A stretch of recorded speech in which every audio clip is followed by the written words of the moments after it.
جبکہ ماہر تیراک ڈوبتے ہوئے تیراکوں کی زندگی بچانے پر مامور افراد اس کے ساتھ اچھا سلوک نہیں کرتے تھے۔ جب وہ بڑا ہوا اسی قسم کا بڑا رویہ بعض اوقات اس میں پیدا ہو جاتا، لیکن اس نے درجنوں عالمی ریکارڈ قائم کیے۔ 2004 میں اس نے ایتھنز میں 6 طلائی جبکہ کانسی کے 2 تمغے حاصل کیے، اور پھر 2008 میں اس نے بیجنگ میں ریکارڈ 8 تمغے حاصل کرتے ہوئے ماہر ترین تیراک مارک سپٹنر کو بھی مات دے دی۔ اس کے بعد 18 طلائی تمغے کسی بھی اولمپک میں زیادہ سے زیادہ تمغے ہیں۔ ریٹائر ہونے سے قبل 2012 کے لندن اولمپکس کھیلوں میں اس کی فتوحات نے تمغوں کی تعداد 22 کر دی اور اسے کسی بھی کھیل کی عالمی تاریخ میں انتہائی محترم اولمپئن کی حیثیت حاصل ہو گئی۔ فیلپس کے متعلق بات کرتے ہوئے ایک نامہ نگار نے کہا، اگر وہ ایک ملک ہوتا وہ گزشتہ 3 اولمپکس میں 12ویں درجے پر ہوتا۔ آج اس کی ماں کہتی ہے، مائیکل میں موجود ارتکاز توجہ کی صلاحیت مجھے حیران کر دیتی ہے۔ رومین کہتا ہے، یہ اس کی طاقتور ترین خوبی ہے۔ یہ سب کچھ کیسے ہوا؟ کس طرح وہ لڑکا جو کبھی ارتکاز توجہ کے قابل نہ تھا اس قدر زیادہ کامیابیاں حاصل کر سکا؟ فیلپس منتخب نظم و ضبط کا حامل ایک شخص ثابت ہوا۔ 14 برس کی عمر سے بیجنگ اولمپکس تک فیلپس نے ہفتے میں 7 دن، سال میں 365 دن تربیت حاصل کی۔ اسے معلوم ہوا کہ ہر اتوار تربیت میں مصروف ہونے کے باعث اس نے مقابلے کے لحاظ سے 52 تربیتی ایام کا فائدہ حاصل کیا۔ اس نے یومیہ 6 گھنٹے تیراکی میں صرف کیے۔ بومین کا کہنا ہے، اپنی توانائی کا بہترین استعمال اس کی بہت بڑی قوت تھی۔ یہ مبالغہ نہیں کہ اس نے اپنی تمام تر توانائی اس ایک حکمت عملی میں تبدیل کر دی، جسے اس کی ایک عادت میں تبدیل کر دیا کہ ہر روز تیراکی کی مشق کی جائے۔ ایک درست اور مفید عادت پیدا کرنے کا فائدہ بہت ہی واضح ہوتا ہے۔ اس کے باعث آپ اپنی مطلوبہ کامیابی کے بہت نزدیک ہو جاتے ہیں۔ تاہم کبھی کبھار جس چیز کو نظر انداز کر دیا جاتا ہے ایک حیرت ناک خوش قسمتی ہوتی ہے کہ آپ کی زندگی کو بھی سادہ بنا دیتی ہے۔ آپ کی زندگی صاف و شفاف اور کم مبہم ہو جاتی ہے، کیونکہ آپ کو یہ علم ہو جاتا ہے کہ آپ کون سا کام اچھی طرح کر سکتے ہیں، اور آپ کو یہ بھی علم ہو جاتا ہے کہ کون سا کام آپ انجام نہیں دے سکتے۔ اس سب کا نچوڑ یہ ہے کہ درست عادت کے لیے خود کو منضبط بنانے کا عمل آپ کو یہ موقع فراہم کرتا ہے کہ آپ زندگی کے دیگر شعبوں میں کہیں کم نظم و ضبط اختیار کریں۔ جب آپ درست کام سر انجام دیتے ہیں تو پھر آپ کئی کاموں سے الگ ہو جاتے ہیں۔ مائیکل فیلپس نے تیراکی میں اپنا نقطہ اطمینان دریافت کر لیا۔ وقت گزرنے کے ساتھ تیراکی کرنے کے لیے ایک درست طریقے کی دریافت نے اس عادت کی تشکیل کی جس نے اس کی زندگی تبدیل کر دی۔ نقطہ اطمینان کے لیے 66 ایام۔ نظم و ضبط اور عادت۔ صاف بات تو یہ ہے کہ اکثر لوگ واقعی ان کے متعلق بات نہیں کرنا چاہتے، اور انہیں کون مورد الزام ٹھہرا سکتا ہے؟ میں بھی انہیں مورد الزام نہیں ٹھہرا سکتا۔ وہ تصاویر جو یہ الفاظ ہمارے اذہان میں پیدا کرتے ہیں کچھ سخت اور ناخوشگوار ہوتی ہے۔ محض الفاظ کا مطالعہ بیزار کن ہوتا ہے، لیکن آپ کے لیے ایک خوشخبری بھی ہے۔ درست حکمت عملی دیر پا ثابت ہوتی ہے، اور عادت محض ابتدا میں مشکل ثابت ہوتی ہے۔ وقت گزرنے کے ساتھ آپ کی پیدا کردہ عادت آسان سے آسان ترین ہو جاتی ہے کہ آپ اسے مستقل طور پر اپنا سکیں۔ یہ سچ ہے۔ عادات اپنانے کے لیے کہیں کم توانائی اور کوشش درکار ہوتی ہے، جبکہ انہیں شروع کرنے کی نسبت برقرار رکھنے کے لیے بھی کہیں کم توانائی اور کوشش درکار ہوتی ہے۔ اپنی حکمت عملی کو مستقل بنائیں اور اسے عادت میں تبدیل کر لیں، اور یہ سفر مختلف محسوس ہوتا ہے۔ ایک ایسی واحد عادت اپنا لیں جو آپ کی زندگی کا ایک حصہ بن جائے، اور آپ اپنی توانائیوں کو کم از کم ضائع کیے بغیر اپنے معمولاتی زندگی ادا کر سکیں۔ آپ اپنی زندگی میں نظم و ضبط اپنا کر اسے اپنی عادت بنا سکتے ہیں، اور عادت آپ کے مشکل کام کو آسان بنا دیتی ہے۔ جب کوئی نیا رویہ عادت بن جائے تو اسے قائم رکھنے کے لیے ڈسپلن چاہیے ہوتا ہے۔ اس لیے آپ کو کب تک یہ نظم و ضبط برقرار رکھنا چاہیے؟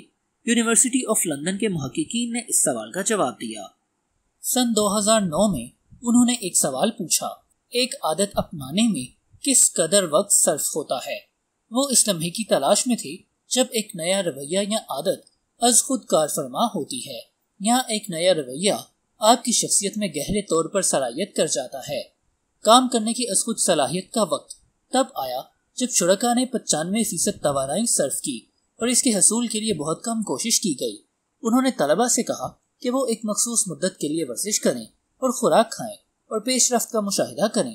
نتائج سے معلوم ہوا کہ ایک نئی عادت اپنانے کے لیے ایوریج 66 دن صرف ہوئے۔ پوری مدت 58 سے 254 دن تھے، لیکن 66 دن ایک اطمینان بخش نقطہ تھا کہ چند روز کے لیے آسان معمول اپنایا جائے اور مشکل معمول کو اپنانے کی خاطر اوسط دن کام کیا جائے۔ اپنی مدد آپ کے نظریے کے علمبرداروں کا کہنا یہ ہے کہ ایک تبدیلی لانے کی خاطر 21 دن درکار ہوتے ہیں، لیکن جدید سائنس اس کی تصدیق نہیں کرتی۔ درست عادت اپنانے کی خاطر مناسب وقت صرف ہوتا ہے، اس لیے اس کوشش کو جلد مت ترک کریں۔ درست عادت کے متعلق فیصلہ کریں اور پھر اسے پکا کرنے کے لیے مناسب وقت صرف کریں اور اس میں نکھار پیدا کرنے کے لیے ہر ممکن طریقے استعمال کریں۔ آسٹریلوی محققین میگن آٹن اور کین چینگ نے بھی اس عادت کے ضمن میں ایک مؤثر اثر پذیری کا ثبوت دریافت کیا ہے۔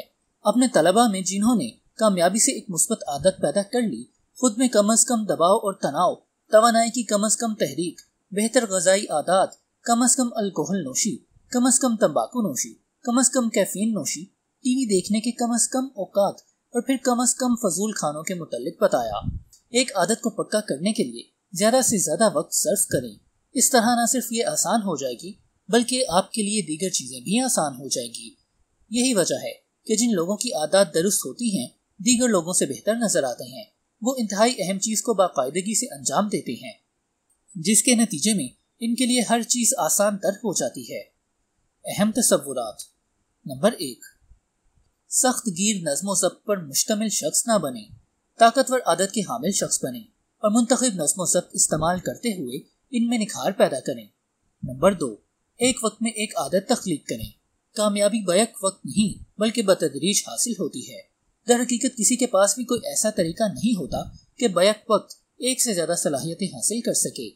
انتہائی کامیاب لوگ غیر معمولی لوگ نہیں ہوتے، بلکہ وہ چند اہم عادات اپنانے کے لیے منتخب طریقے استعمال کرتے ہیں، اور یہ عمل ایک وقت میں ایک عادت اپنانے پر مشتمل ہوتا ہے جو بتدریج نکھار پاتی ہے۔ نمبر 3، ہر عادت کو مناسب وقت دیں۔ اپنی عادت کو مستقل بنانے کے لیے مناسب وقت تک مناسب طریقہ استعمال کریں۔ ایک عادت کا معمول اختیار کرنے کے لیے اوسطاً 66 دن درکار ہوتے ہیں۔ جب ایک عادت ٹھوس بن جاتی ہے تو پھر اگر آپ چاہیں اس عادت کے ذریعے مزید عادات تخلیق کر سکیں۔ اگر آپ وہ ہیں جسے آپ مسلسل دہراتے ہیں تو پھر کامیابی کے لیے آپ کو جد و جہد نہیں کرنا پڑتی، بلکہ کامیابی زندگی میں آپ کی عادت بن جاتی ہے۔ آپ کو کامیابی کی تلاش کے لیے سرگرداں نہیں ہونا پڑتا۔ ایک درست اور مثبت عادت پیدا کرنے کی خاطر منتخب طریقے استعمال کریں اور غیر معمولی نتائج آپ کے منتظر ہوں گے۔ ادب سارائے۔